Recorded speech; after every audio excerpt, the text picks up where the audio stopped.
My name is Michael McFall. I'm the director of the Freeman Spogli Institute for International Studies. Thank you all coming here for the 2018 Payne Lecture.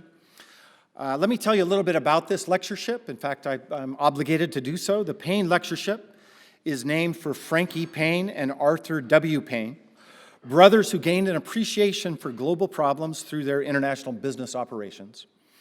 Their descendants endowed the annual lecture series at the Freeman Spogli Institute, FSI, in order to raise public understanding of the complex policy issues facing the global community today, and to increase support for informed international cooperation.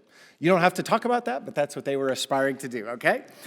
The Payne Distinguished Lecturer is chosen for her or his international reputation as a leader with an emphasis on visionary thinking, a broad practical grasp of a given field, and the capacity to clearly articulate an important perspective on the global community and its challenges. Previous Payne lecturers include Yashka Fisher, Mohammed El Beradai, Jorge Castaneda, Bill Bradley, Bill Gates, Bob Gates, Kofi Annan, and others. We are thrilled to add Ertharin Cousin to this incredible list. To do a proper introduction, I'm going to turn the microphone over now to Professor Roz Naylor. I'm sure most of you here know Roz is the director of the Center on Food Security and the Environment at FSI, where she's also a senior fellow. She's also a professor in the School of Earth System Science and a senior fellow at the Woods Institute. Roz, the floor is yours. Thank you all for coming.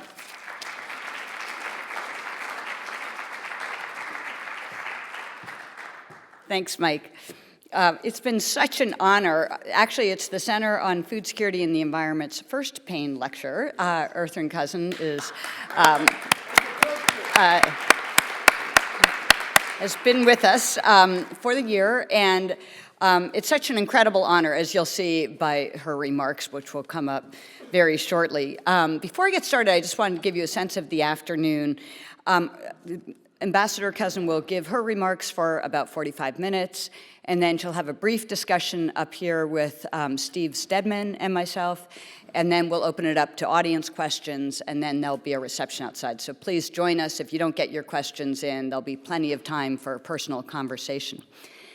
Steve Stedman is a close collaborator and friend of mine. He's also a senior fellow at FSI, and is the Deputy Director of the Center on Democracy, Development, and the Rule of Law, and also Professor by courtesy in Political Science. He and I teach a course on food and security together, and it's through this avenue, actually, that we met Ertharin Cousin several years ago. And Steve has a long history also working at the United Nations with Kofi Annan, his real right-hand person, and so brings in a strong governance aspect to our conversation. So let me just start by introducing Ertharin Cousin. And I will start by saying Ambassador Cousin, but quickly devolve to Ertharin because she has become such a close friend and colleague during this time here. She's the Payne Distinguished Lecturer and Visiting Fellow here.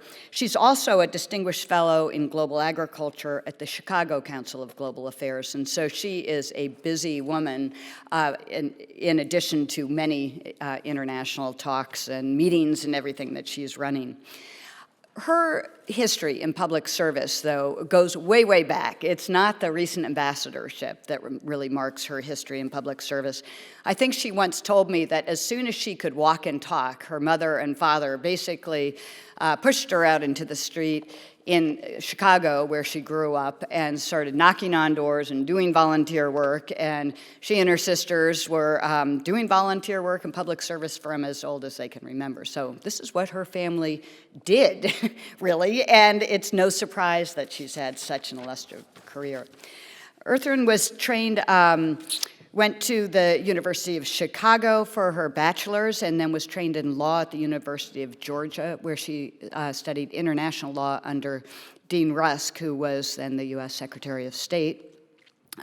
She then went on to work as the Illinois Attorney General, and then also served as the Deputy Director for the Chicago Ethics Board. And so she has had, went right into public service. It was really in the 1990s that she got into politics in the Clinton administration.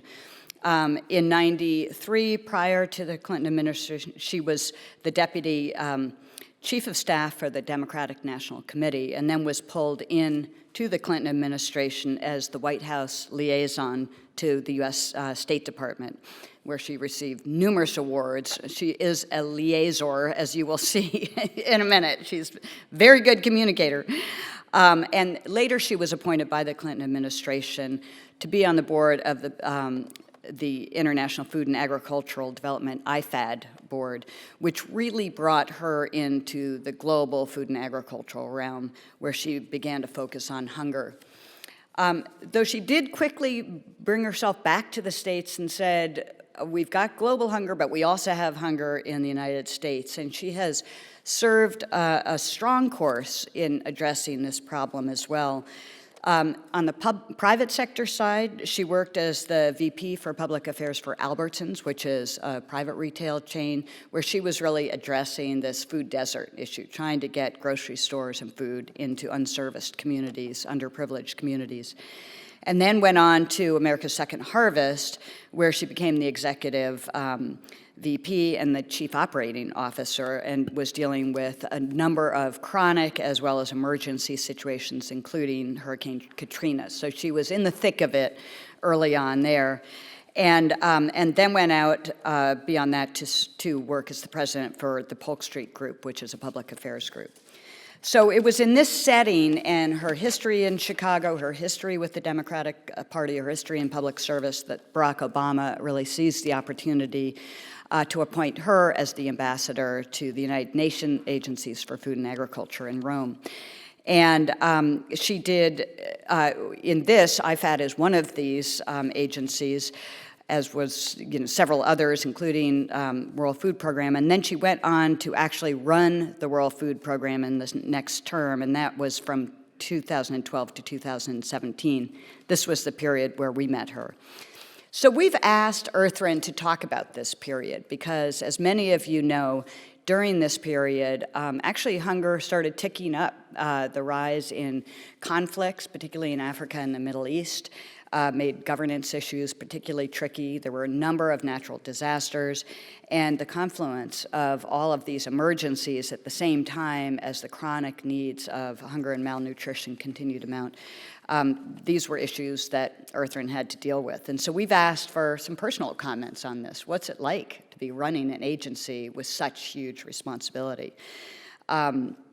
When Steve and I first met her in 2014, I was so unbelievably impressed by this woman. Her strong presence. It was an incredible disaster in Syria, in particular, South Sudan, following Somalia, and she maintained poise and energy, unbelievable energy, and creativity in dealing with disasters. So we look forward to having you see that in her. It's no wonder the Forbes listed her as one of the world's most powerful women, 100 powerful women in the world, and we're lucky to have her among us. So, Ertharin, we're happy to have you.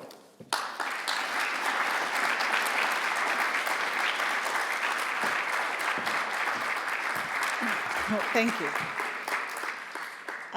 First of all, Mike, thank you very much for the opportunity to serve here as the Payne Distinguished Lecturer.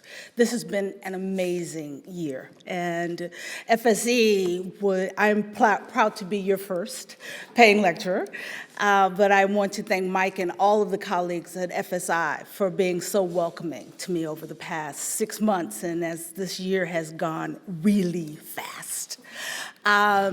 Roz, thank you for that introduction. It's when I get introduced like that, I'm always wishing my mother was in the audience because, but for your mother, you don't get those kinds of introductions. So thank you, Roz. But as Roz said to you, my commitment to service, particularly as a hunger warrior, began long before being sworn in as an ambassador. And in fact, fighting hunger is simply part of my DNA. Service is part of my DNA, as you heard. My grandfather, Arch Harris, was a field laborer. my mother doesn't let me say he was a sharecropper. So my grandfather was a field laborer. And after farm mechanization, when large numbers of laborers were no longer needed, and the government in Washington, Georgia, where he lived, planted trees across these long-time cotton fields, and there are cotton fields here somewhere, there they are. My grandfather went to work in the mill. And he worked there for the balance of his life because, as he said, he loved my grandmother with every bone in his body, but if he had to stay at home with her every day, he probably wouldn't make it. So he worked in that mill until he couldn't anymore. And one day, when my family took a long drive between Georgia and Chicago, because that was what my father considered a vacation, was to pile all of us into a station wagon and drive cross country. And my grandparents were with us. We stopped for gas, and my grandfather asked me to walk with him through a field of corn. And he smiled as we walked through the field of corn. And he told me it felt good to know that even though he was no longer farming, that America could still feed its people. So working to ensure that every child has access to nutritious food, it runs in my blood. And for many years, this passion was my avocation and not my vocation.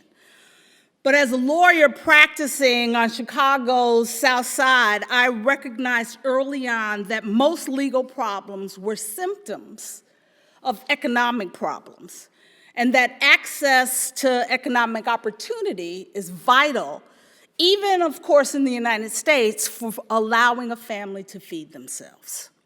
And as a result, when I began my law career, I was fighting for affirmative action and working to ensure that women and people of color had equitable access to contracts as well as county and city jobs. I must admit that the statutes and the regs that I helped to write during that period have now since become unconstitutional, but we had to start somewhere. So when the Clinton administration, as you heard from Roz, appointed me to serve as the member of the Board for International Food and Agricultural Development, I learned from giants in the field, including Stanford's own Walter Falcone, about the opportunities that sustainable agricultural development could provide for developing countries and the poorest people around the world. But you heard from Roz, I later pivoted from my private sector work and public sector work into the private sector and started working in the retail food industry. And in this experience, it taught me finance, but also supply chain, production, and operations. And all of this is important to the story of my time at FAO and WFP as the representative of FAO, and that's the executive director of WFP, because all of these experiences gave me the skills that were necessary to lead in those operations. So when I was at Albertsons, as you heard, my colleagues and I did work to build stores in underserved rural and inner city communities. And while many more stores are needed because we still have too many food deserts in America, the ones we did create provided many, not just in inner cities, but also in rural areas, with access to otherwise inaccessible, nutritious food. But I left retail, and I left retail to pursue an opportunity that would allow me to more directly provide food to those in need. And that is when I went to work with America's Second Harvest, and as you heard from Roz, we did work there during Hurricane Katrina and raised more money than the organization had ever raised before, and served as the leaders for ensuring that the first-line responders had access to the food that was necessary for those across the Gulf Coast who had been affected by the hurricane. While still addressing the aftermath of Hurricane Katrina here in this country, what most Americans didn't know was that a dramatic spike in world food prices began in 2007 and lasted through the first and second quarters of 2008. This spike created food riots around the world because it caused a global food crisis, causing political and economic instability, as well as social unrest across fragile and developing nations. So in 2009, when the newly elected President Barack Obama made his opening inaugural address, he pledged to those affected poor nations that the U.S. would work alongside them to make their fields flourish. And that same year, President Obama nominated me for the role of U.S. Ambassador for Food and Agriculture. The Senate confirmed me, and I am proud to say I was sworn in by my friend, Ambassador Susan Rice, who is here with us today.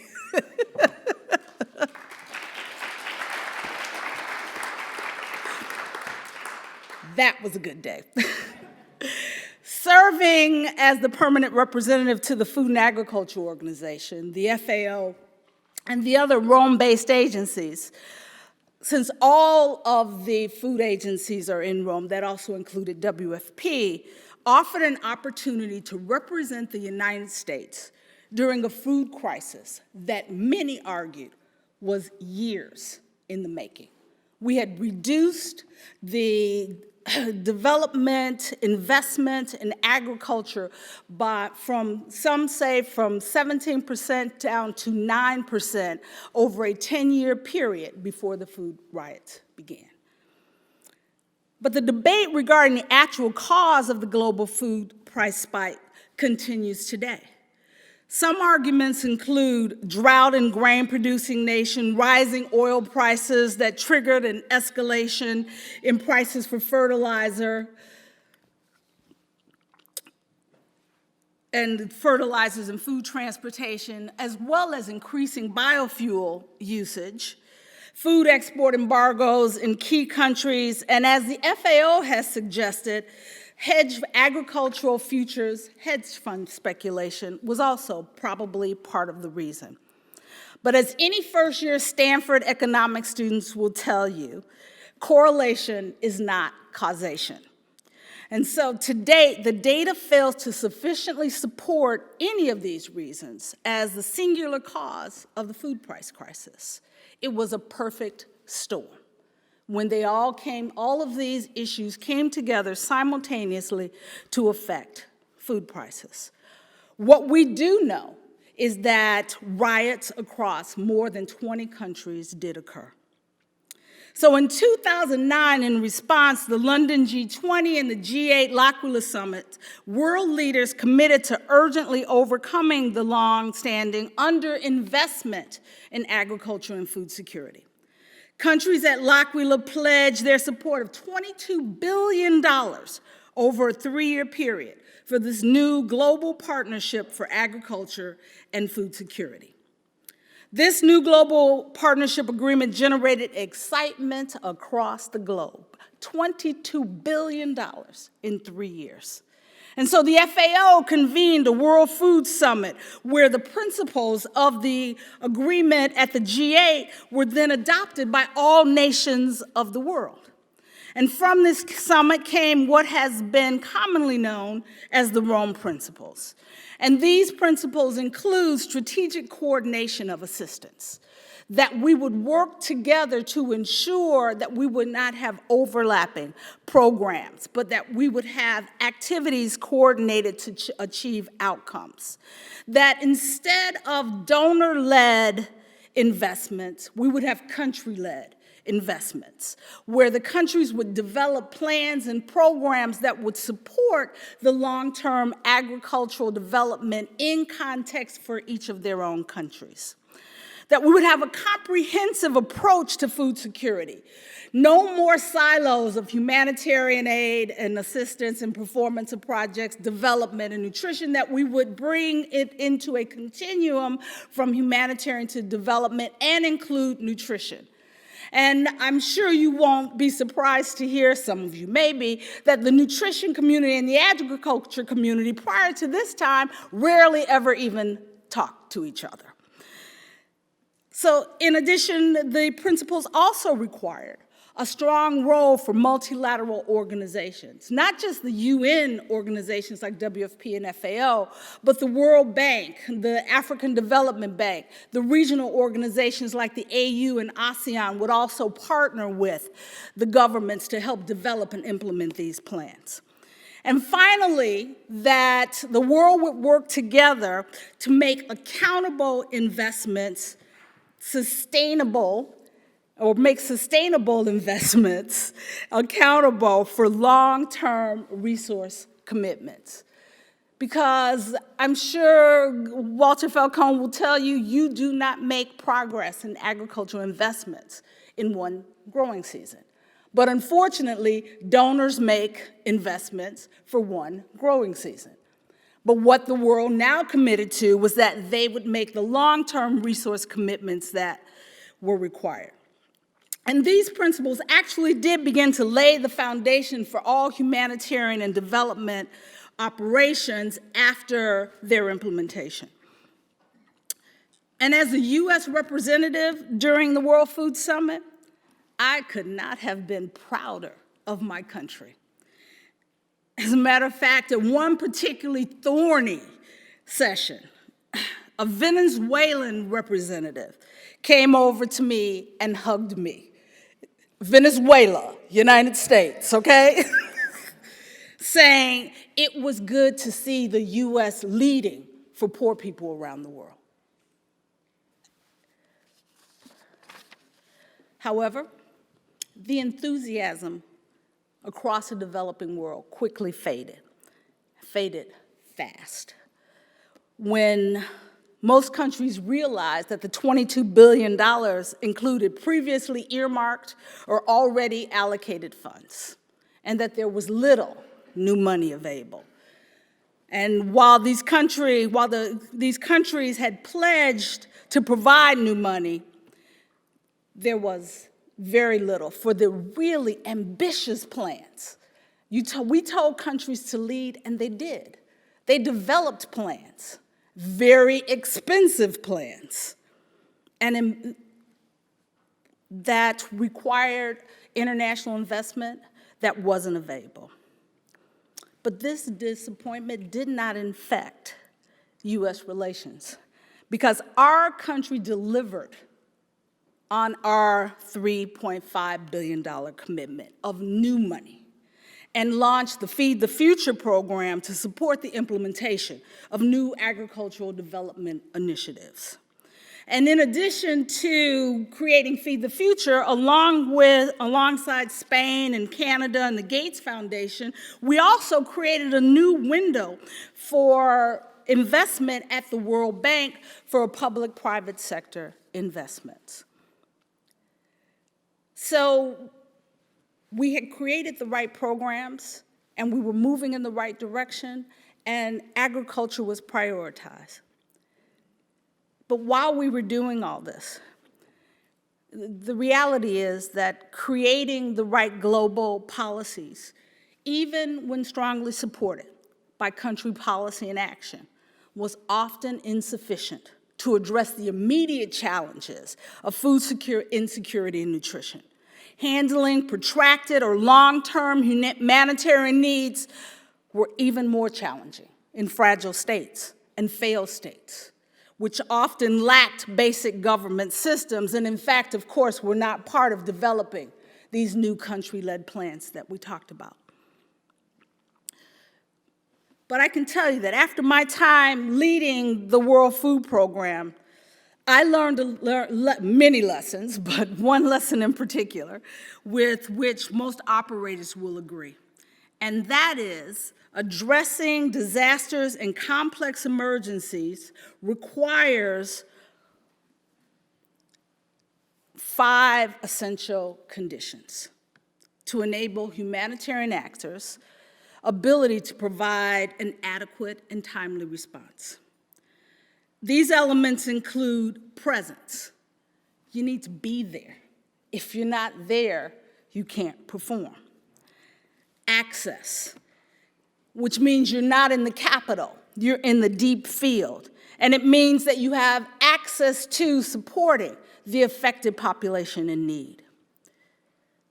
Adequate and timely donor funding.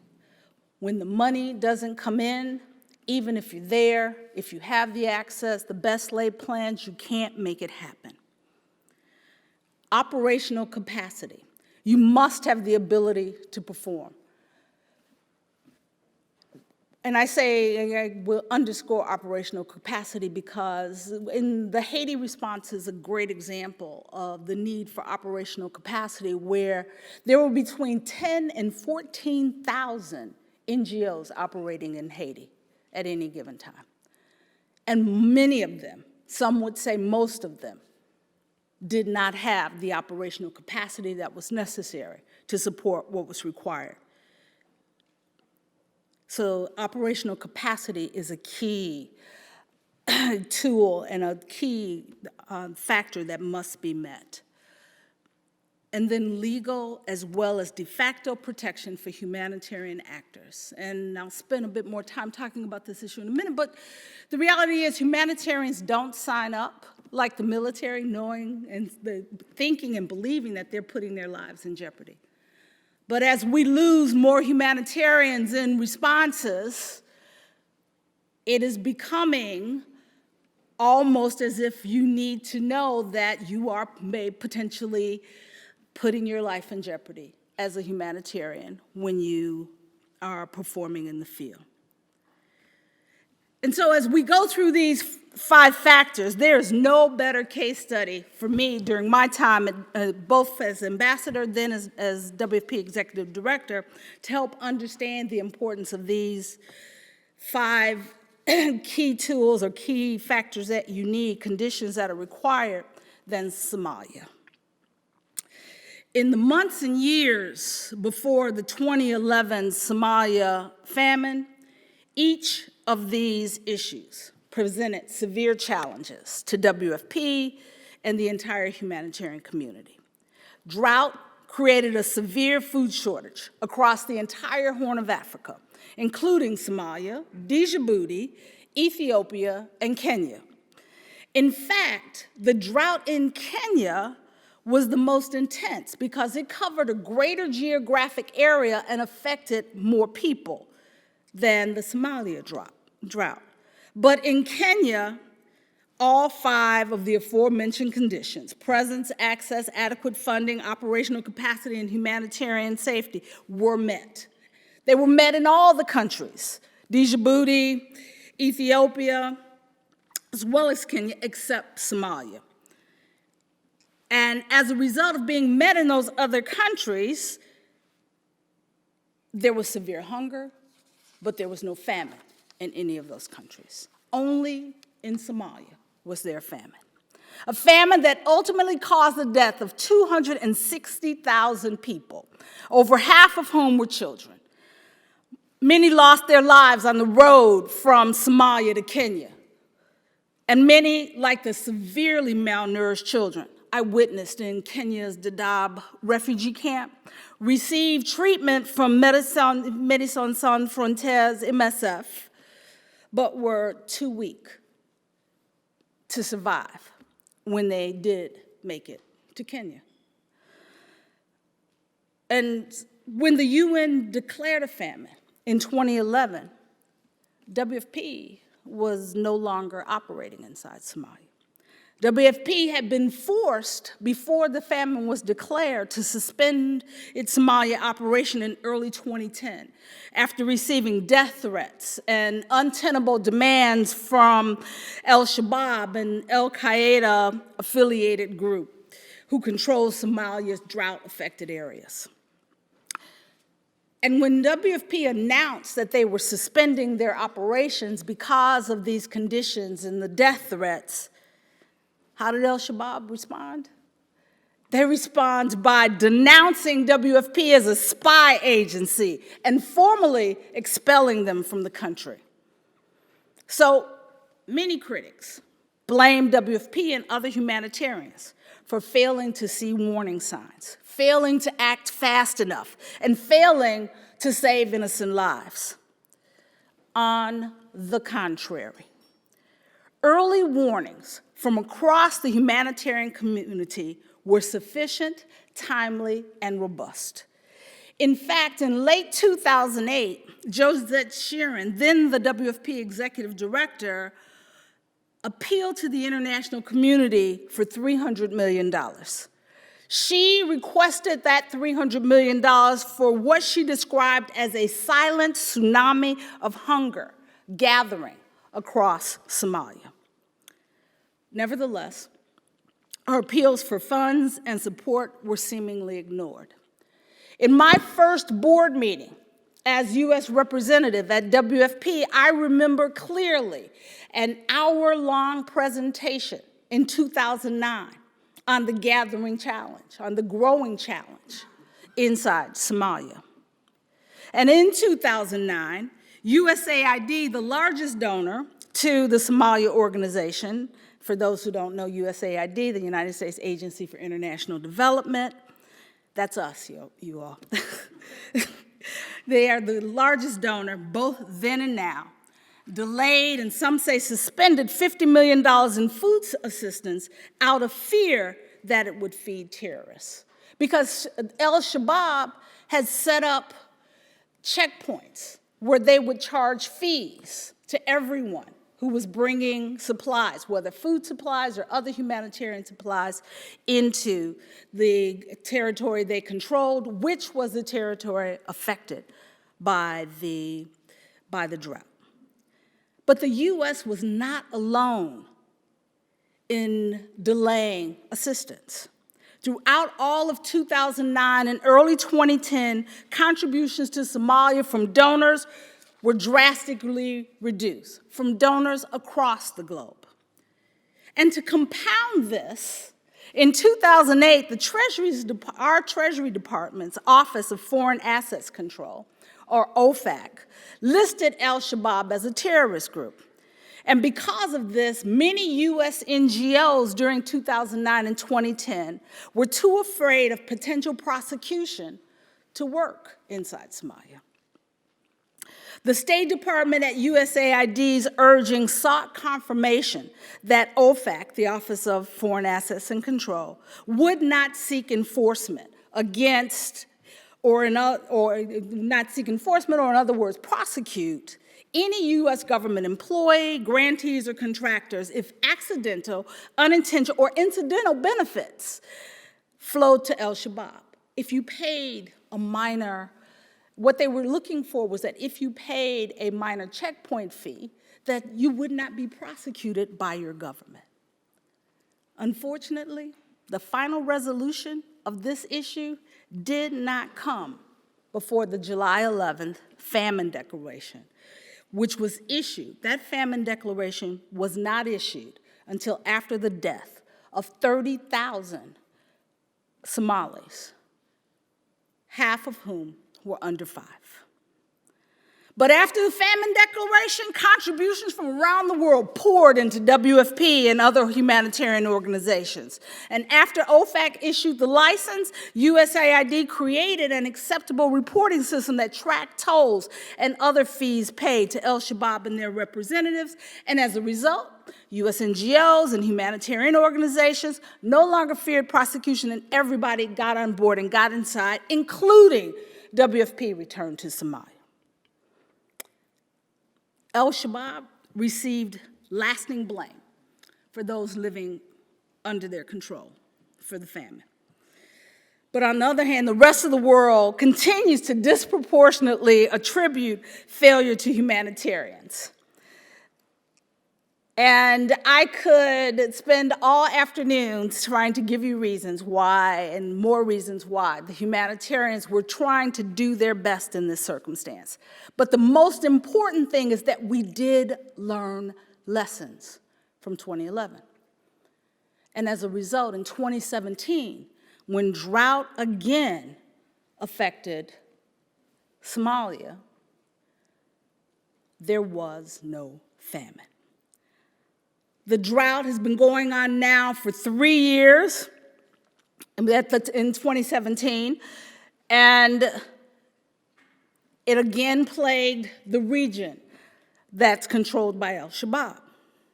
WFP and the humanitarian community working inside the country pre-positioned supplies. Donors invested early. And with the protection of the AU and government forces, we have so far averted another Somalian famine. But all I can tell you is that we are not at the end of this story for Somalia. And I ask you all to continue to watch your newspapers and stay alert, because, again, Somalia is facing a drought for the 4th year. This time, there are 270,000 people living inside an island of protection in the middle of al-Shabaab-controlled area inside Somalia that will require the international community during this year, 2018's hunger season, to again ensure that we don't face a famine inside Somalia. But last year in 2017, Somalia was not the only country threatened by famine. Armed conflict also exposed the most vulnerable in Yemen, northeast Nigeria, and South Sudan to potential famine. But in 2017, South Sudan was in the midst of a conflict-driven, severe food security crisis, which affected over half the population. Refugees flowed from South Sudan into Darfur. Okay, let me stop there. How bad is it that you seek refuge in Darfur?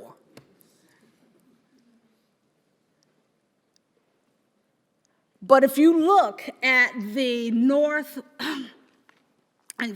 northwest corner of South Sudan, that was an area that humanitarians could not access. But because there was an opportunity for South Sudanese to seek refuge in Darfur, there was assistance. It was only in one county in Unity State, as you see on the map, in 2017, where in fact, because of ongoing conflict, that humanitarians could not reach, and as a result, famine was declared.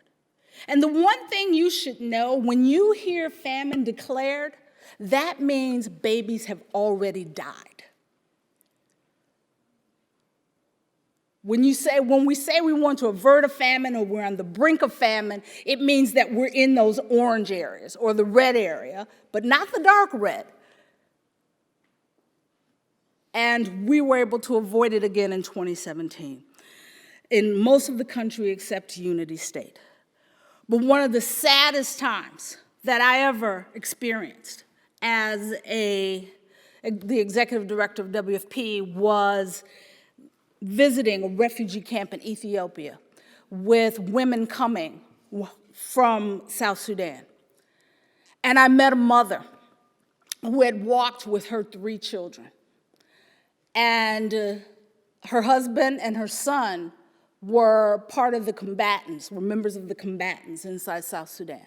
So they sent them to the refugee camp for safety and for food in Ethiopia. And when I met this mother, she was standing outside an MFS tent where the doctors asked her to come inside. And I don't know if I will ever forget the sound as she went back inside that tent and the doctors informed her that her youngest, a 6-month-old, that she had carried for the week and a half that it took her to walk across South Sudan from her village to the refugee camp, eating water lilies along the way, had died. And the sound of that mother's cry was heard across the entire camp as she lost her child that she had tried so hard to save. Food security crises induced by conflict were a part of my entire experience as executive director at WFP. In fact, on my first day in April of 2012, as executive director, I signed my first amendment to the Syria Emergency Operation Plan. On that day, on April 4th, on 2012, we increased the number of conflict-affected people WFP would provide food assistance to inside Syria each month from 25,000 to 250,000. But by September, after an escalation in violent attacks, we were serving nearly 1 million people. And those numbers continue to grow. So by July 24th, when the UN Security Council unanimously approved a resolution to allow aid convoys to go into the opposition-controlled areas of Syria, WFP was feeding 3 million people inside Syria and 1.5 million Syrian refugees across Lebanon, Jordan, Iraq, and Egypt every month. But despite the UN resolution, the Syrian government continued to require notice of the arrival and departure of each humanitarian convoy and continually refused access into areas that they or their checkpoint guards deemed unsafe. And so between 2013 and 2017, with support from their allies from Russia and Iran, the Syrian government periodically besieged the opposition-held areas of Aleppo, Homs, Eastern Ghouta, Idlib, and all around rural Damascus. As a result, food and medical supplies were severely limited from reaching some 400,000 people every month. But in my many meetings with Syrian government officials, I was always told the Syrians were protecting us, the WFP, from what they call the terrorists, the opposition.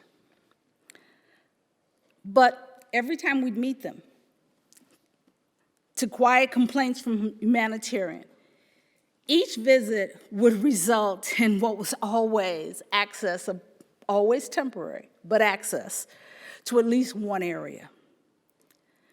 So when I gave you those 5 conditions that are necessary, and we didn't have access, you asked, so why, despite the fact that there was no access, was there no famine? Or has there been no famine inside Syria? A cross-border operation was implemented by several donors, including the US, which delivered aid through local and international NGOs into many of these besieged and hard-to-reach areas. And the other reason why is that I have never met a community of people more entrepreneurial than the Syrians. The black market inside these hard-to-reach and besieged areas will openly sell you anything for a price. But the reality of it is everything from bread to medicines was and still is on sale at often 10 times their market value inside each of these besieged areas. What this system did was left women, children, the elderly, disabled, constantly on the move and terribly vulnerable.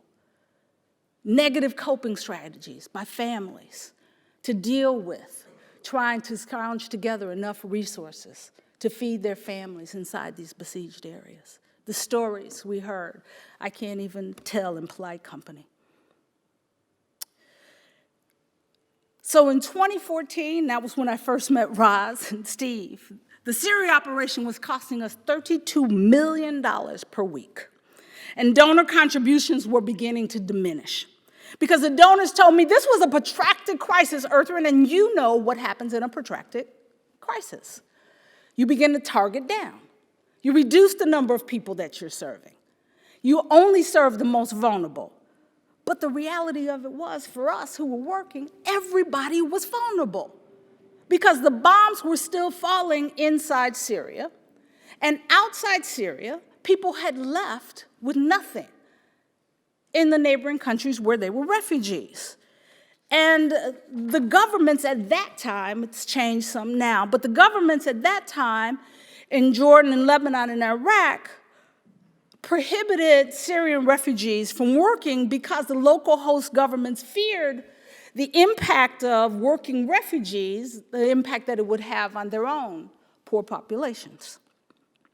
So we kept feeding, because I believed the donors would not let us run out of money. But in fact, in December of 2014, the money ran out.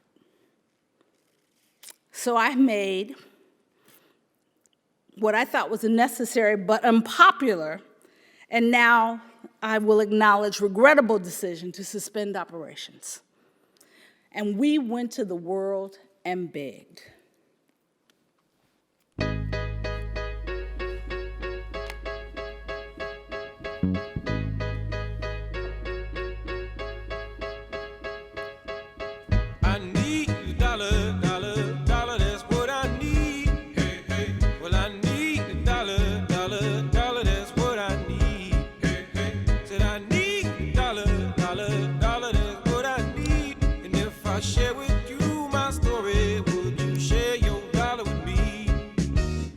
أنا صار لي هون بلبنان سنة عايشة على ورقة الأمم، على الأمم وبس، ما في عنا يعني إنه شيء من برا ما عنا.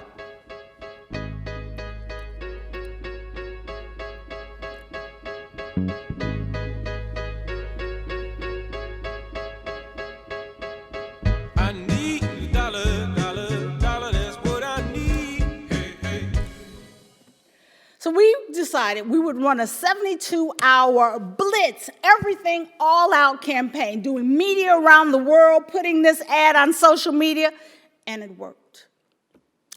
In 36 hours after suspending operation, donor contributions came forward, led by Saudi Arabia, who had previously rejected our request for a donation. And this social media campaign raised millions of dollars. And of course, the US was the #1 country where we received individual donations. But the country with the third largest number of donations coming in was from inside Syria, where people used their cell phones to donate $1. Those who had little and some who had nothing, who wanted to make sure that we could continue to feed. So not even 72 hours, but 48 hours after our initial suspension, we resumed operations both inside and outside Syria. And we loaded the monthly financial allotments on refugee benefit cards, because outside Syria and Jordan and Iraq, people were not receiving food aid, they were receiving food assistance in the form of cash that they could spend in local grocery stores. And so we were able to give them that cash within 48 hours. For many, it was too little too late. They had lost hope. And these were the days when many began the perilous journey across the Mediterranean into Europe. Because people will not stay where they have no hope. And so when I first began my service at WFP, 80% of our humanitarian response work was quick onset emergencies: floods, earthquake, droughts, and 20% was conflict related. When I left, 20% of our work was responding to quick onset emergencies, and 80% was related to conflicts. But here's the not so secret fact that you all should understand. Climate change could again alter these percentages. Today, the majority of the world's poorest, most food insecure people live in climate vulnerable places. The FAO and WFP project that the risk of hunger could increase by up to 20% due to climate change by 2050, unless increased efforts are made to enable the world's most vulnerable communities to better adapt to extreme weather events. And some say, well, we have weather events every year. You're right. Historically, we have always had El Nino and La Nina weather patterns. They're regular climate conditions.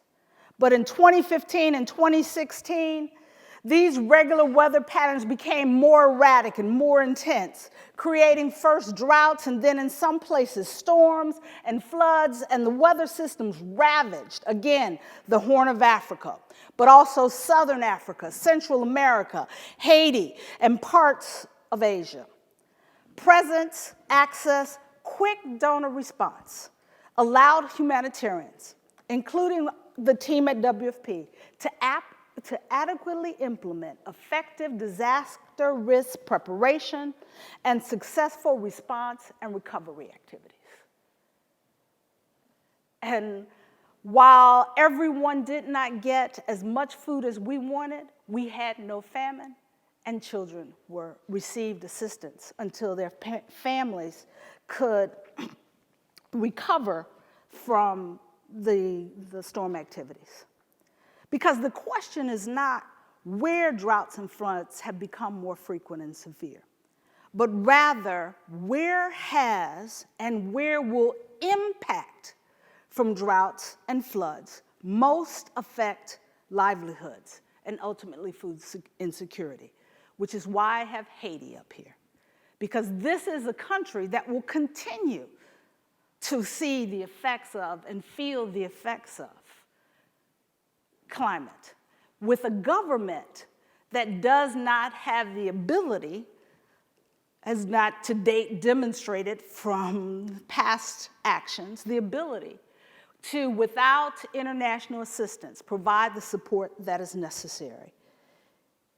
And beyond Haiti, the anecdotal data suggests that the most climate vulnerable people include people in fragile states like Haiti, but the rural poor in many of the places around the world that are, some of them are even middle-income countries, or they're lower middle-income countries beginning to develop, but their rural poor are susceptible to the impacts of climate change. Small island inhabitants, and many of the small islands, and I've met with them about their food security, disaster risk preparation plans, their plans are to move their people off the island because they know that in many cases their islands may be washed over. And of course, coastal fisherfolk who depend upon the oceans for their livelihoods. But the poor are not sitting idly waiting. Every month, more climate refugees are joining conflict refugees, fleeing to Europe and other places where they believe there is hope. When given the opportunity to talk to mostly these men and boys on the move, I have learned they don't want to leave home. In fact, they want to return home. But because of droughts and floods, their land is no longer providing enough money to earn even a subsistence living. The young were running away from the same struggling lives that they watched their parents lead, now even more challenged by climate's unpredictability. But as we sit in this room, many of you participated when leaders across the global community committed to providing the technical and financial assistance needed to create the opportunity and possibility for prosperity across the developing world. So no one need to leave their home to find hope. And in addition to the Global Partnership for Food Security that I talked about, the 154 nations of the UN General Assembly in 2015 unanimously agreed to work together towards achieving the Sustainable Development Goals, to provide universal opportunity for every person to live her life to the fullest potential by 2030. This was followed by the entire world coming together in Paris for the climate summit, where the world also unanimously agreed to support and help finance the adaptation and mitigation work required to make the poor more resilient to the impacts of the affected world. we should begin, because the first 2 years after these documents were all agreed to, these commitments were made, the assessments tell us, again, the money has not come. The support has not been present. The commitments are not being met. So where should we begin? There are currently 570 smallholder farmers worldwide. Countries must develop sustainable and durable food systems from farm to fork. The international donor community must offer adequate technical and financial assistance. Country-level policy and regulatory frameworks must welcome private sector investments and partnerships. Because today, private investments in developing countries, particularly in the agriculture sector, are 10 times greater than government foreign assistance. And many donors, including the Gates and the Rockefeller Foundations, have made large investments in more drought-resistant and drought-tolerant seeds, as well as better fertilizers. Food system innovation for long-term results should drive public and private investments. In Tanzania, WFP, together with the African Green Revolution, Rabobank, Cargill, and others, are working to support 50,000 farmers from seeds in the ground, cropping practices, loans for smallholder farmers, logistics support through reliable, fair market, and through providing reliable and fair market access. And it's working. In the 2016 and 2017 planting season, the Farm to Market Alliance successfully helped those farmers in the program increase their maize yields by up to 50% and increase their income by as high as 83%.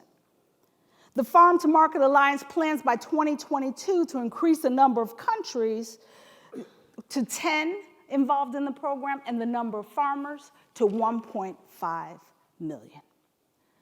Not enough when there are 570 million smallholder farmers.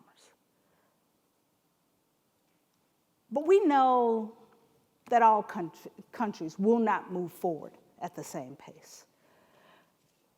But what we can't achieve shouldn't limit our efforts to achieve what we can. What we can in the countries where governments provide the policy framework and the governance necessary to support the predictability that private sector requires to invest and farmers need in order to prosper.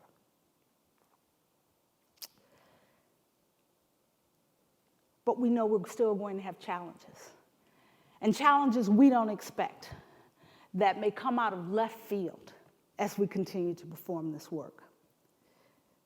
So before I close, I'd be remiss if I didn't mention the lessons we learned from the Ebola response. Because in February of 2014, my team in Guinea first reported during a weekly conference call deaths from the Ebola virus. So you wrote it down, 3 deaths in this particular area from the Ebola virus. But by March, WHO reported to the world a major outbreak of Ebola in Guinea, Liberia, and Sierra Leone. By July, thousands of people were dying. Farms were abandoned, communities quarantined, the healthcare system in each nation completely overwhelmed by the Ebola outbreak. Ebola quickly became not just a health crisis, but a food and a logistics crisis. The US military deployed in Liberia, building hospitals and emergency treatment centers. The UK provided similar assistance in Sierra Leone and the French in Guinea. In addition to devising a creative food distribution system, which allowed those who were distributing to provide the food in quarantined areas without actually having contact with each of those that they were serving. And I had the opportunity to visit the distribution, and it was quite elaborate, but people got food. And none of my people got sick. So in addition to providing the food assistance, after the suspension of the commercial air services, WFP provided air transport for the humanitarians into the affected countries through the United Nations Humanitarian Air Service, which is also run by WFP. WFP also provided the supply chain and logistic support for the non-medical items, including such things as ambulances and body bags. WFP constructed emergency treatment facilities and warehouses and storage facilities across the 3 affected countries. Because the response scaled too slowly, though, tens of thousands of people died before the Ebola virus was brought under control. But again, the reality was, when donors invested and humanitarians, particularly health workers, mobilized from across the globe, and access was given, and capacity was there, the dire projections from many across the World Bank and other health communities of hundreds of thousands of deaths never materialized. And so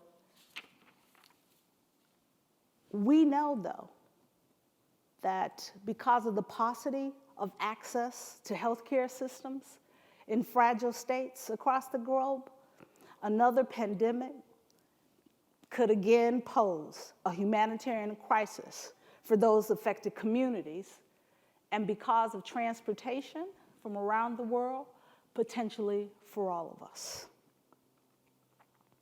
My experience suggests that conflicts will continue to occur, and that quick onset emergencies and other humanitarian crises, particularly in fragile states, will continue to wreak havoc on the poorest and the most vulnerable. Therefore, I'm going to take a bold step here and say that even though we can explore we must explore new ways to gain access to besieged and disconnected areas through policy changes and technological solutions. But the bold statement is, we must find a better way to fund humanitarian response.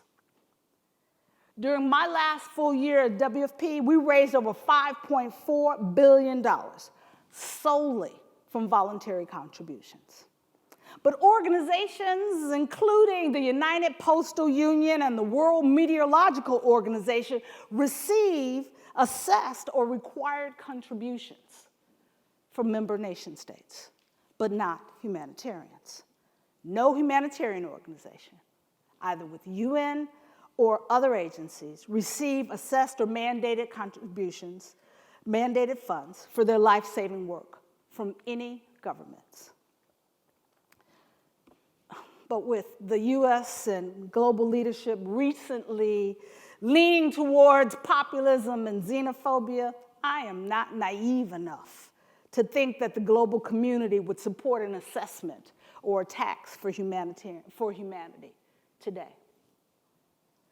But I remain hopeful, nevertheless, because I believe in the people of this world, particularly the people in the United States, and that a solution does exist for financing a humanitarian action fund. If we had such a fund, early warnings could trigger deployment of aid from such a fund and allow for more adequate and timely funding to support direct action, saving lives and ultimately saving money. So, in addition to believing we can end hunger, I remain hopeful that we can raise the money to do the work. So I'll close here by saying my journey as a hunger warrior has seen more lives saved than lives lost. More fat, healthy babies than babies suffering from extreme malnutrition. I will tell you, during my time at WFP, I never let them take a picture of me holding a baby with flies on their eyes or with an emaciated belly. I said, the world has seen enough of those babies to know we can fail. I want the world to know we can succeed.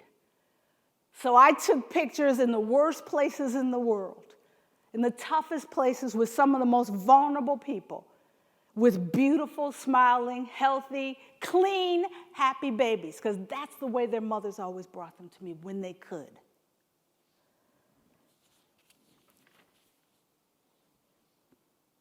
And as I always responded when asked which country was my first priority, I said, no hungry child is more important than another. And as Nelson Mandela once said, which I believe, it always seems impossible until it is done. Ending hunger sometimes seems impossible, even to me when I was working on it on a daily basis. But I do believe it can be done, that we possess the tools to get it done. My grandfather was only content when he could feed his family and with the knowledge that we as a nation could feed our own people. And every father and mother everywhere ought to have the opportunity to share this same satisfaction. Because every child, everywhere, deserves access to nutritious food that creates the foundation for a fully productive life. And no child anywhere should ever go to bed hungry. Thank you very much.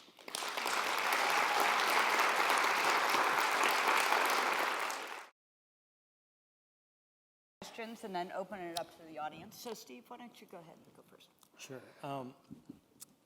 Great talk. And every time we talk, I'm struck by the fact that what you're describing is, first of all, you're describing massive failures of governance. I remember you telling a story about going to South Sudan and telling them you're in near famine, and them telling you, yeah, and you'll take care of it, and saying, no, it's your problem. No, it's not our problem. You'll take care of it. You deliver the food. What you're describing is a massive security problem. The fact that so many of these situations are the result of war. And then you have the injury, the insult to injury, that you have governance failures and you have security failures, and then they say, well, this is a humanitarian failure.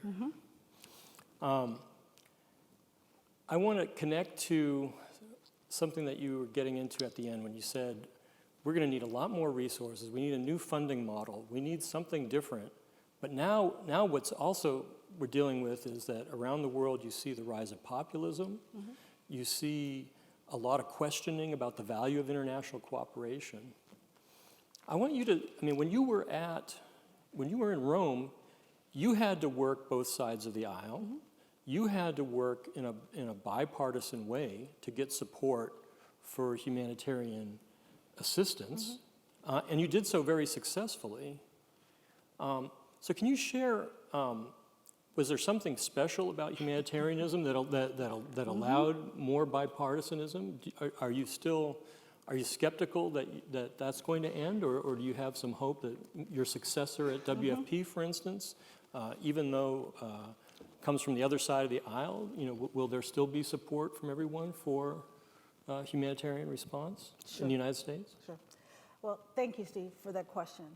The $5.4 billion that I talked about, 40% of that came and continues to come from the U.S. government. And there's always been a bipartisan coalition in both the House and Senate for humanitarian assistance, particularly for food assistance, food aid. And we'll talk about the difference between food aid and food assistance.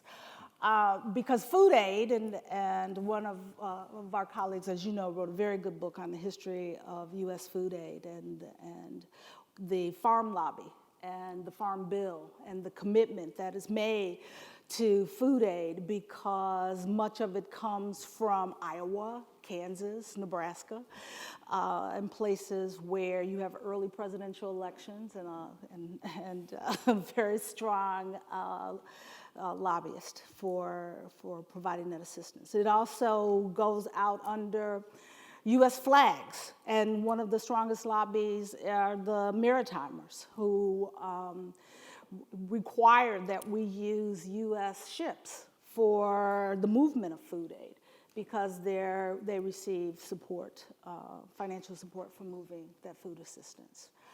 And so you asked, what's the future? We know that in a lot of places where there is food available, bringing in food can make the situation even more difficult for those who are affected. And so it is better that we provide financial assistance when there are functioning markets, but the people who are affected by whatever the crisis is do not have access to the cash and the financial resources that are necessary to purchase the food in the market. And so if you want the community to recover quickly, if you want to see the economies grow, then you should bring cash. Every donor in the world today provides WFP with cash, except the United States. The United States is the only donor that provides food aid and now provides cash for a local regional purchasing program, as well as for us to provide direct cash assistance. That came through the Obama administration, and it was hard fought to get food assistance passed in this Congress. I remember clearly, as WFP executive director, I never lobbied, I educated members of Congress, and I remember clearly having a conversation with a member of the leader in the Republican caucus, who looked at me after I went through my Ertharin spiel, and you can imagine, I'm standing there and I'm telling them all the reasons why they needed to support cash and the difference it was going to make for small farmers in developing countries around the world and for poor people to provide opportunity. And he looked at me and he nodded his head and nodded his head, and he said, "You tell me the argument, and that's not it, that I can use inside this Republican caucus that will get them to vote for farmers over there instead of farmers in Nebraska and Iowa and Kansas here." And I said, I see your problem. But the reality of it is that is more of a challenge in longer term, particularly in development areas, than it is in humanitarian today, thank goodness. And David Beasley, who is my successor at WFP, is actually the best person to be in that chair right now with this administration and this Congress. And when there were 4 famines, on the verge of 4 famines in 2017, David was able to get the Congress, after the president's budget had zeroed out food assistance for humanitarian, to increase their contribution to WFP in 2017. And so, again, going back to that bipartisan coalition for humanitarian assistance and just focusing on humanitarian assistance, not those kind of programs that I talked about for Tanzania or Feed the Future or other things, but focusing on saving lives. He was able to get the votes that were necessary to ensure that people will be fed. But the reality of it is, we save the same lives every year. And so if we don't move from saving lives to changing lives, it is going to continue to cost us significant dollars. And so we must move towards providing people with the tools and the assistance that they require to feed themselves in the long term. Recognizing that in there are many failed states and we have fragile states, and I know many of you in here could name them off, that we are for a very long time going to need to provide assistance because of lack of governance, because of conflict, because of the effect of climate change, and because we have too many leaders like the one who said to me in South Sudan that this was the international community's problem, that is, people didn't have enough food to eat. So one of the, one of the inherent struggles of your whole story is how do you actually deal with this pressure of having to deal with all these emergencies, the natural disasters, now conflict, and at the same time try to build resilience so that you don't have so many emergencies, at least from some of the natural disasters in the future. So I was having a conversation earlier today with somebody who's on the board of several leading companies about Larry Fink's announcement recently, head of BlackRock, where he said BlackRock's not going to take investments from any companies that aren't contributing to society. And it was sort of the 50,000-foot view of this, but now they're getting down to the 5,000-foot view of what does that mean? How do we tell if a company is contributing or not? Certainly this should have an effect on how private sector entities play into building resilience for climate change, building resilience for agriculture and food security. Give us a couple of examples of private sector initiatives. You were in the private sector at one point. Real tangible private sector initiatives that, could really represent a hopeful change for building resilience to avoid some of these disasters in the future. Well, I'll start with the poster child that everybody always brings up, and that's Unilever, and Paul Pullman at Unilever, and the leadership that he's provided to the global community, particularly to the global business community, about what is possible.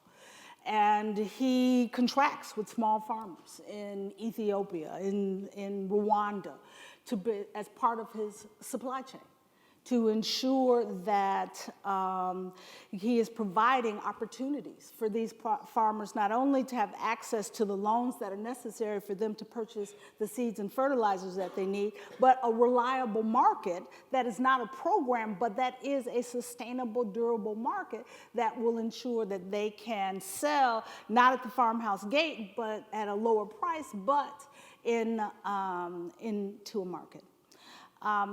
Then I'll talk about, I have my niece here who runs a company called Cooley Cooley. And yeah, I'm bragging on you. And she was a Peace Corps volunteer where she discovered during the dry season that women could still keep their children nourished because they fed them the leaves from moringa trees.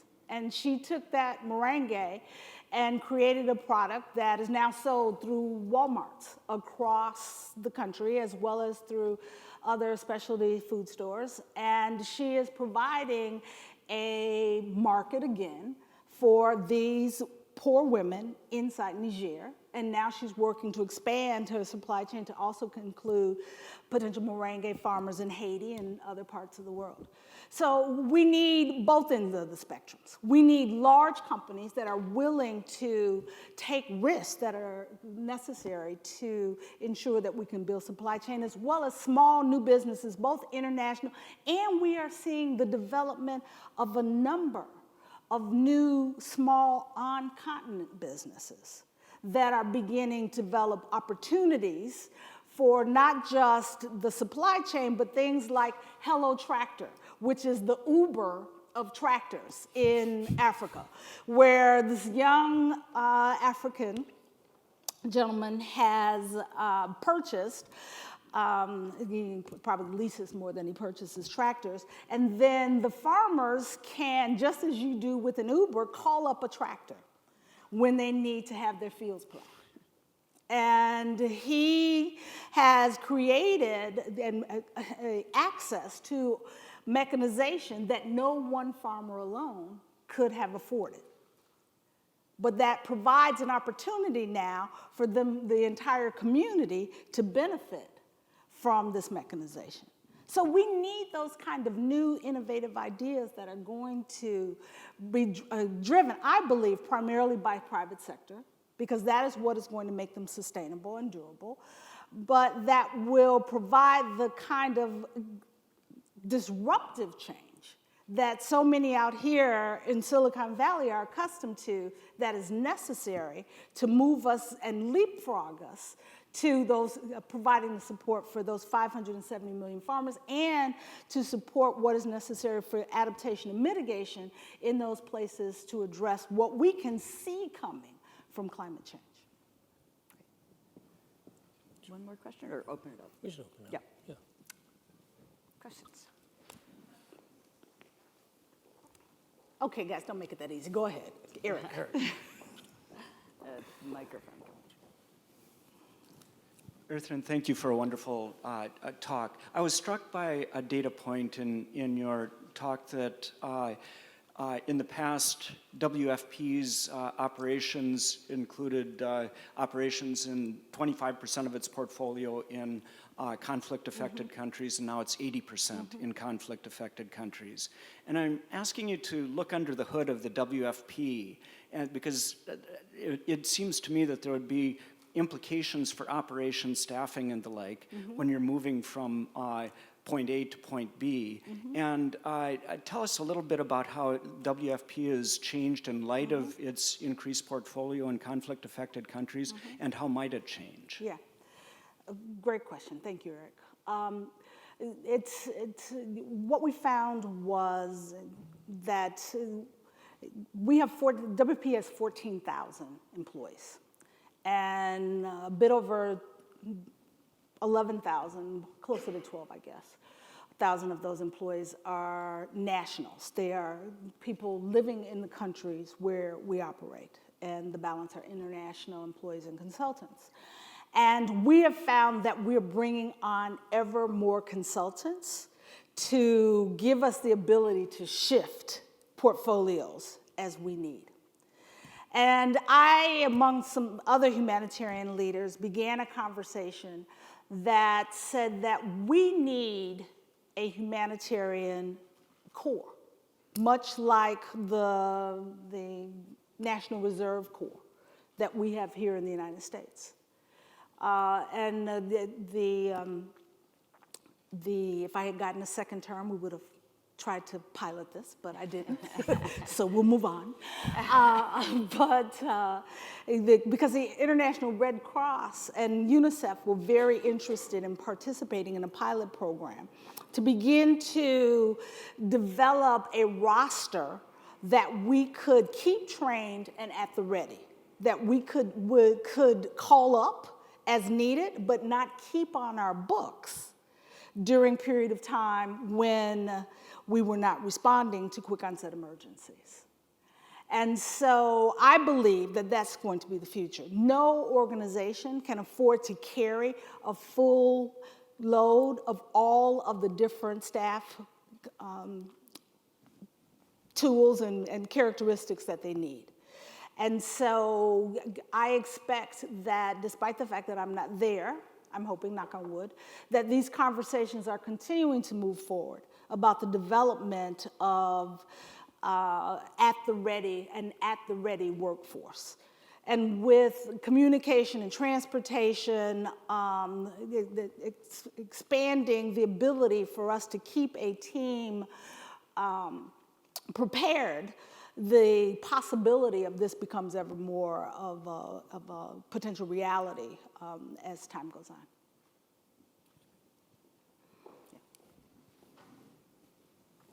Michelle? Thank you for saying at the end that you have hope, because if you have hope, I'm going to have hope too. Really appreciate all the stories from everywhere you've talked about all around the world. Can you share some of your perspective, insight on food insecurity in the United States and even here in the Bay Area? Surprisingly a lot. Well, as you heard Ross say, and I spoke a bit about it, when I was at WFP feeds 49 million Americans every year. 1 in every 4 people in a food line in the United States is a child. The backpack program was created by by America's Second Harvest, now Feeding America, probably 15 years ago. And what the backpack program does is you have some 30 million or 25 to 30 million children who receive either free or very reduced lunches as part of the USDA's school meals program in the United States. But what that means is that on the weekend, many of these children don't have access to nutritious food. And so what the backpack program does is those children who have who have been approved for school lunch, for reduced or free school lunch, on Fridays will receive a backpack. And the reason they're given a backpack instead of a box of food is so they're not stigmatized. Everybody carries a backpack. And I will never forget the first time that I went to a school when the children were receiving backpacks for the first time. And there was a 12-year-old who was getting a backpack, and he had 2 younger siblings at home. And when he unzipped it and saw all of there were snacks too, okay, so it was some good stuff in there for kids. But there, you had things like, and all of you who are opposed to processed food, stop. Macaroni and spaghetti, things that children could eat that would keep them full, but also fruit was in there. And he just looked at it and he said, sweet. Sweet. And zipped it back up. But what we found when we surveyed after the backpack program pilot began 59 years ago was that not only were children eating from this backpack, they were sharing it with their families. The parents were eating from it too. Because the reason the food pantries and the food banks can serve 49 million people is because while we have increased the number of people who are receiving SNAP benefits, formerly known as food stamps, it doesn't last till the end of the month. And so people are looking and they find assistance in other places. And what we know is that if we cut the SNAP benefits, which is the suggestion that is on the table before this, as a part of this Farm Bill discussion that's happening right now, that those 70+ million people, and many of them are working people who otherwise couldn't afford access to food, will be standing even sooner in the month in those food lines. Because we do have, in the United States, it is not an availability problem. We have food available. It's an affordability problem. So it's an access problem. Because while our economy has increased, wages have not increased. And you have many people who continue to struggle every month. And I'll stop there, because you can tell I can go on this. I am so happy because while in the last 8 years, I could not talk about U.S. hunger when I was serving as ambassador, as WFP executive director. One of the first things I said in a first speech when I talked about working to address food policy issues in the United States, which I'm also doing, is that I'd been freed, that I could now begin to again address the issues right here at home. And because under the Obama administration, when we agreed to support the Sustainable Development Goals, we made them universal. That means that we as the United States must also deal with our food insecurity and our nutrition problems right here at home. Michelle? Thanks for very sobering but inspiring talk. I have a question for you. We're sitting right now on the cusp of an agricultural revolution with CRISPR-Cas9 and gene editing. And given all the pushback with GMOs globally, I'm curious as to your perspective as to how this will progress, because this is a potential for feeding a much larger part of the world. So I was not very popular with the Europeans when I was ambassador, because the science tells us that there has never been a proven health challenge or problem from GMOs. And as you said, GMOs, and particularly hybrids, which we've been doing forever, will change productivity. It will provide more drought-tolerant seeds, drought-resistant seeds. So the challenges that we're talking about, science is going to be part of the answer to adaptation. I'm not real popular in some audiences when I say that. But I am realistic about what is required. And while I believe in science, I also believe in trials and tests to ensure that things are safe and that we're making the right decisions as we move forward. But I say, let the science lead us. but make sure that we have appropriate regulations and policies to support the science as we move forward. And today we don't. And today we don't.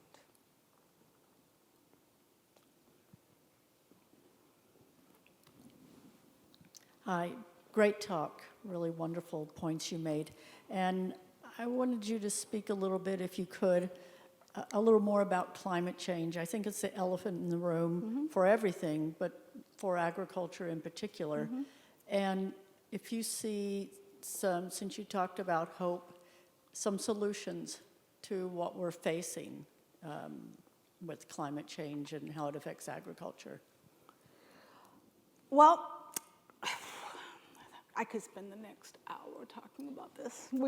I'll talk a little and then we can talk, because you're around, so we'll talk.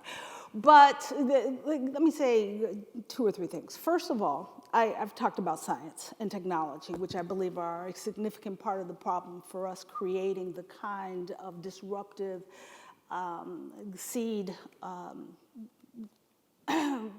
evolution or a revolution that will provide for less risk in planting for smallholders. But I also believe that we need to look at the issue of irrigation and smallholder irrigation, not just big dams and projects, but smallholder-led irrigation. In India today, 43% of all smallholder farms are irrigated. And there have been a lot of mistakes. I know that. We can have a long conversation about India and what's happening with the water table, et cetera. But we can learn lessons from that and create the policies and regulations that are necessary to support smallholder irrigation tools, because there are tools out there now that would give smallholders the ability to overcome the challenges of when the rains don't come or when the rains are not enough to support their crops. And those tools are becoming ever cheaper every year. So providing the regulatory frameworks and where necessary, the initial government subsidy support to assist farmers in acquiring the tools that are necessary to reduce the amount of, to reduce the amount of risk in agriculture through irrigation. Because today, 97% of all the agriculture in sub-Saharan Africa is rain-fed.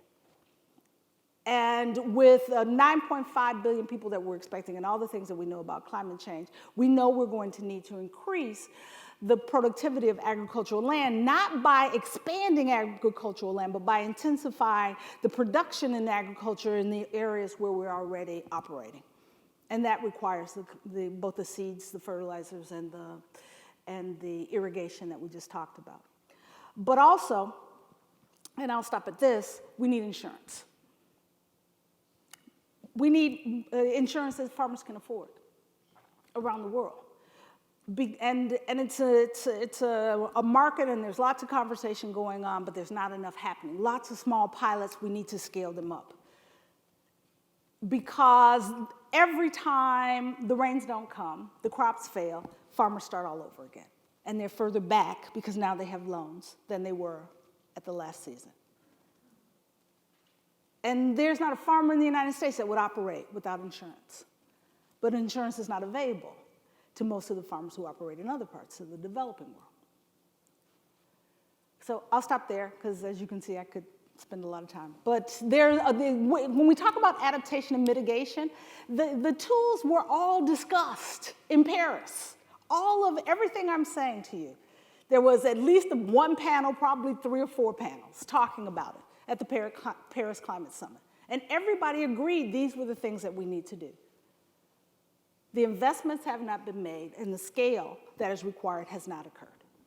And we need to move forward, because time is moving forward and climate is continuing to change. And these people, you've seen the tip of the iceberg with population movements to date. We will continue to see population movement and challenges of that movement if we don't give people the support that they need to do what they want to do, which is stay home.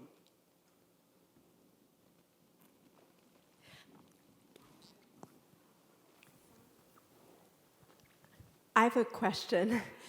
For those of us who found your talk very moving, compelling, and motivating, how can we get involved, those of us who are not professors? Well, I am actually speaking on March 16th at the Students Against Hunger. And Stanford is not a member of the National Organizations of Students Against Hunger. Every California school, UCal, Berkeley, Davis, they're all members of the Students Against Hunger, and we'll have representatives at the University of Illinois when they meet. Why isn't Stanford? We need to take all, with all of the, I have been so impressed with the student body here and the creativity and the ideas. And we need a chapter here at Stanford working to ensure that we're not only addressing hunger out there, but hunger here at home as well. So that's what we can do. Thank you. I think that's a great note to end on. And we have a reception here, and let's thank reception's out there. Sorry. And yeah, let's thank Ertharin for a great. Thank you. Thank you very much.